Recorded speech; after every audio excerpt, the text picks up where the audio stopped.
ಉಕ್ಕು ಮತ್ತು ಬೃಹತ್ ಕೈಗಾರಿಕೆ ಖಾತೆ ನೀಡಿದ್ದಕ್ಕೆ ಮಾಜಿ ಸಿಎಂ ಎಚ್.ಡಿ. ಕುಮಾರಸ್ವಾಮಿ ಕೇಂದ್ರ ಸರ್ಕಾರಕ್ಕೆ ಧನ್ಯವಾದ ತಿಳಿಸಿದ್ದಾರೆ. ತಮ್ಮ ಎಕ್ಸ್ ಖಾತೆಯಲ್ಲಿ ಮೋದಿಯವರಿಗೆ ಧನ್ಯವಾದವನ್ನು ತಿಳಿಸಿದ್ದಾರೆ ಮಾಜಿ ಸಿಎಂ.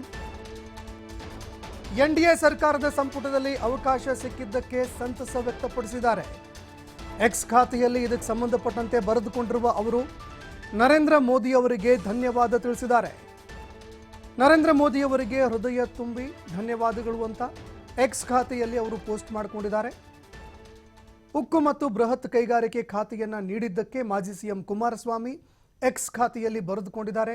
ಬಿಜೆಪಿ ಹಾಗೂ ನರೇಂದ್ರ ಮೋದಿ ಅವರ ಸರ್ಕಾರಕ್ಕೆ ಧನ್ಯವಾದಗಳನ್ನ ತಿಳಿಸಿದ್ದಾರೆ.